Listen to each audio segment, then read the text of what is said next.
So for all the podcast listeners, this is our one last thing to add. On, what date was that? The 19th, we are going to have Halle Senger be here with us. She's awesome. I met her at a craft show, picked her up and said, hey, come do a workshop at the Wellnest. So we've met several times now, and she's going to do a workshop from 7 to 9 on the 19th on authentic relating. And if you haven't heard of authentic relating before, you definitely need to listen to this podcast coming up and really learn about what it means and how you can use it to help grow your humanness. Yourself and like your heart connections with other people, I think. So I think as we're jumping into January, it's going to be like a really good jumping off point for the new year for anybody that really wants to connect with other people better. We love that. Yeah. We're so excited for this workshop. I hope you guys come check it out. Yeah, we'll see you later. Bye. Happy New Year.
Okay. Welcome back to the Wellnest Mamas podcast. I'm Caitlin. And I'm Steph. And today we've got a very special guest, Miss Halle Senger. Thanks for having me. So I know y'all two met. Can you tell us your meet cute story? meet cute story. I was visiting with a friend at a pop-up open-air market, Natasha Wright, and Halle And Austin. me and my partner Austin went to the market, and we started talking as he was talking with her partner, and it just seemed like it clicked. Yeah. So tell us where you're from. All over at this point. So I was born in Florida, grew up in Ohio, and then after graduating from college and everything, I had this feeling of like, where do I go? Because it's not here. Like, I have to get out of here. And I just felt west was the answer. But California didn't really resonate. I started thinking about Australia, and and then a friend of mine told me she was moving to Maui.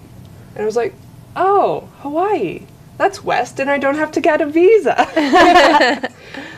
So I went to meet her and just immediately fell in love. Right after I got off the plane, I just was crying because it was so gorgeous. It was like sunset over the West Maui Mountains. Oh my goodness. And I was like, oh my gosh, I have to be here. So I moved to Hawaii, lived in Honolulu for a while. And that's where I met my partner, Austin. And he was born and raised there, and then pandemic happened, and we decided to do a road trip. And we did van life for about 2 years. Spent a little bit of time in Denver, and then in the middle of nowhere at a YMCA kids camp in Michigan. And now we moved here, tried to get off the road and put down roots. And it just seemed like this area with the Ozarks is gorgeous, and with Beaver Lake, you don't have to worry about water. Still access to water, even though we're not as landlocked body, as it feels. Exactly. And after growing up in Ohio, like having no topography, it's now something I'm wanting. and water and trees are really important to me, and it seemed like this was a great spot to see if it fits. You found it. Yes, yes. There's something very cozy about Northwest Arkansas, I don't know, in this region. So tell us more about what you do. Like where, I know you host workshops, right? Yes. So I mainly do a practice called authentic relating, which in a sentence is how to be authentically yourself while in relationship to other people. And that's done through like little gamified scenarios. And when I say game, it's not like there's a winner or a loser. I've had that mix up before. But it's more of a scene that you're playing through. So I could say, let's play empathy game. And really all that is a structured way of learning how to be empathetic and fully listen to another human. So you have timing for different things, like if I'm listening to you, then I'd say you could speak for like 5 minutes, and I'm just sitting here receiving you, holding space, and actively listening. So then after that 5 minutes, I get 2 minutes to summarize what you just said, so that you know you've been heard. And then you get another 2 minutes to either correct anything I didn't quite get, or expand. Wow. And then 1 minute at the end of the listener giving a gift to the speaker of what I get about you the most is. That is so cool. I love that. Do you get a lot of partners that come to this, to like couples, or is it? Not as many as No, you'd think. it feels like it would be really powerful. Oh, in that. definitely. Yeah. Wow. I've actually done quite a few like matchmaking events, and like I used to call it cacao and connection for couples because I love alliteration. So it'd just be like a little cacao ceremony, and then a more in-depth just with you and your partner going into these games to explore your relationship and how do you handle different scenarios in a relationship. And that was typically, I did those around Valentine's Day because, you know, Yes. people are looking for something good to do with their partner. But typically I just keep it open, and when I was starting up again in Denver, because I had my main practice was in Honolulu, but then we moved. Pandemic happened. Nobody wanted to do it online. So then I started up another practice when we landed in Denver for a while, and that I realized people were more wanting to come to be a part of a community and make friends. Mm-hmm. So that's how I started marketing it. Whereas instead of just at couples, which it is very good for, and we did have a couple couples join, it was mainly just people looking for friendship and community and how to live a better life. Wow. That's exactly what we want here. Yeah. We created a little mom meetup last month, and just to help people get together and, you know, have a chance to have a space where you can create community.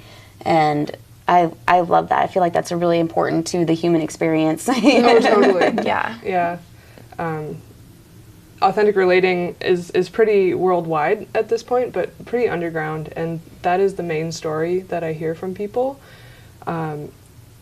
where it's just about creating a good, warm community, and so people don't feel alone in this world of, you know, technology and phones, and let's just go into Instagram and turn off my brain for a while, because people want that face-to-face connection. Yes. Yeah, it's convincing people that they want it at this point, I feel like, because we've been so disconnected for so long. I feel like couples is wonderful, but the friendships and those, like, fostering that authentically is a big deal right now, especially. Yeah, for sure.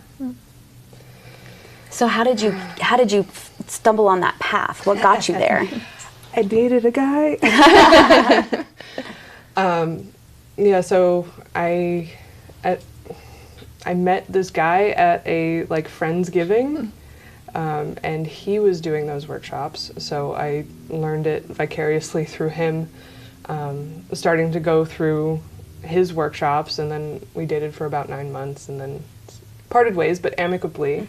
And so then we started working together more professionally, because he didn't want to be that facilitator person anymore. He wanted to play. So I started doing the workshops for him, and it just all kind of fell into place after that. And it worked out perfectly because I had an event space. Like me and a few friends created this space called the Healing Halle. Halle means home in Hawaiian. Mm-hmm. And we're back at alliteration. Yeah, I love it. Halle's Healing Halle.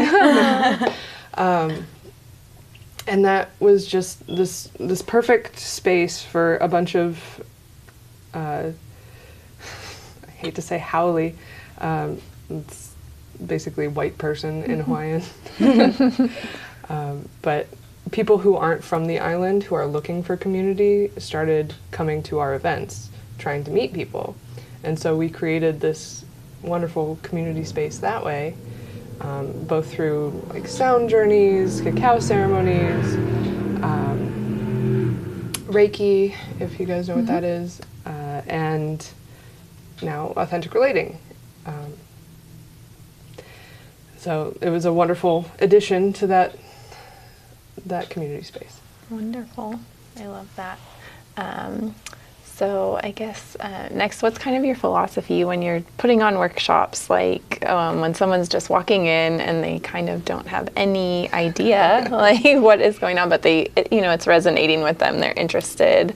How do you kind of guide people into the workshop space or to get familiar with authentic relating? So it's basically coming from a thing that I call flow. Mm-hmm. I don't know if anyone else calls it that, but that's what I call it, is creating the flow for the workshop. So they're usually 2 to 3 hours, depending on how deep we want to go. And starting small and just, expanding as we go. So it's not like, all right, let's go, you just got here, you have no idea what's going on, let's cry together. Yeah. I mean, I'd be into that. I know not everyone's cup of tea. So it's not like pushing you off the deep end. And one of the philosophies of authentic relating, there's 3 main ones: honor self, honor other, and commit to growth. Or another way of saying that is lean into your edge, and the edge being the edge of your comfort zone. So we don't want to push you off the edge, but we want you to comfortably be uncomfortable and be able to grow by leaning into that edge of your comfort zone and pushing it a little bit. And so then that's how we get more and more into the practices, is just baby steps. Wow. Love it. Do you have a goal for the community here in Northwest Arkansas? Yeah, so I just moved here in October, so brand Welcome. new. Welcome. So glad you found us. So I would love to start communities throughout Northwest Arkansas. Living in Fayetteville, I would love to start one there, if anybody knows anyone. But at this point, it's just connecting with different folks to see what's available and where I could set up shop, put down roots, and help grow a community, which is what it sounded like you guys were interested in. Yes. Absolutely. Absolutely. Can you give our listeners maybe like a little bit of practice with authentic relating? Can we do like maybe a small like game? Like, is there a way to shorten it? And I understand it's a big process, but could we take like a snippet to kind of get like the experience? Yeah, totally. Before we do that, there's a few like main practices. One is noticing, and that's basically just knowing what's going on for you and being able to articulate that to another human. Or even noticing what's going on for you. If I notice your body language changes or like something happens on your face, then just speak to that and be like, what's happening there? Not putting any judgments or assumptions on it, but just open-ended questions. So that's noticing, and before we get into any of the other things, that's the foundation, because you can't really go that deeply into your emotions with someone if you don't know what those emotions are. Profound. So there's noticing, then curiosity.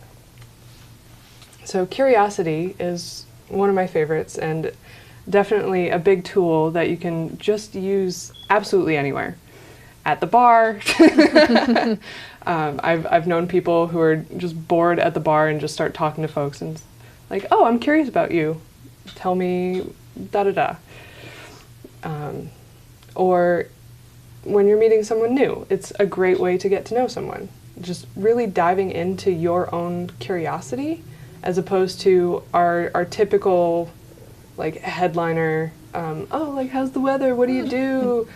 Those kind of questions are so surface level. And when you're sharing your own curiosity with someone, you're being vulnerable with them in a way. And not in a scary way. It's just showing what you're actually interested in so that they could have a conversation with you that you actually enjoy. And if they're not into your question, they could say pass or no thank you, you know, and that's okay, you know, honor other. So noticing curiosity, and curiosity is basically just questions. Mm-hmm. It's very simple, and we normally do it anyway, but most people haven't like put that into its own category of something that you can do on a daily basis. And you can even ask curiosity about yourself.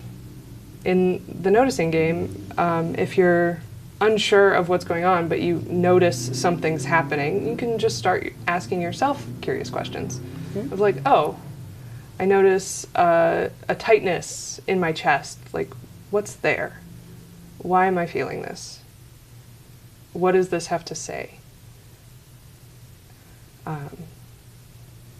And also with another human, you know? So noticing, curiosity, and the last one is empathy. So being able to be fully present with another human and just receive what their world's like. Try it on for a second. Wow. Yeah, that's really powerful. And then I kind of walked you through empathy game before, and it's that realization that you've been heard allows so many emotions to just move through you. Because often we're trying to fight to be heard, and not realizing that once someone does receive us, we can just go, okay, I don't need to do that anymore. Get out of that state of mind. Yeah, I like that. So it sounds like the authentic relating really starts with yourself and being able to ask those questions to yourself and recognize that first before you're able to give it to someone else. I like that. Totally. Yeah. That's easy to do, like, you know, in the shower or like brushing your teeth or like, just like, how am I feeling? Yeah. I love that. I feel like this is a skill everyone needs to learn, and it's something that we're not taught, you know, as children, and we should be. You know, I feel like this is the basics for human connection. And yes. If you're struggling with making friends, or, you know, you need to find out deeper about yourself, it sounds like it could be really, really powerful and useful. Yeah, totally. And I think, honestly, I think that this kind of emotional intelligence should be taught in schools. Oh, yeah. Because so many people have just forgotten over the years, right? Or it's, another thing I've seen is it's too scary, so I'm just not going to pay attention to it. Right. And even like good friends of mine have said this is way too scary. I'm never going to go to one of your workshops. Wow. Yeah. Scratching the surface. That ego is strong. Yeah, the ego protections are strong. Exactly. But it's a safe space. It sounds like it's a very safe, gentle. Yes, like, and we start with those agreements first, so people realize that this is a container. This is a safe space, and also typically asking with Honor Other that you don't share what someone else shares. Like you can share your own experience, but you're not going to go gossip to Sally next door about what this person said. Perfect. I love that. That's so important. So where can our listeners find you? Do you have social media pages or a website or Yeah, something so like that? I'm starting doing workshops here, and when those are up, they'll be on Facebook, typically. So facebook.com/Halle Senger. I also have a business page called In Connection. So that website is www.beinconnection.com. I'm also on Instagram, halle.in.connection. If you can't tell, it's all about connection. Yeah, We love it connection. really is. Community, connection, conversation. Yes. That's what we're here That's for. what we're here Yeah. for. Thank you so much for Thank coming and you talking so with us today. much. Yeah, thank you for having me. I'm really wait. happy to be here. Can't wait to host you for a workshop. Yes, Yeah. and we will put that up whenever that comes. Yes. Yes. Bye, guys. Everybody.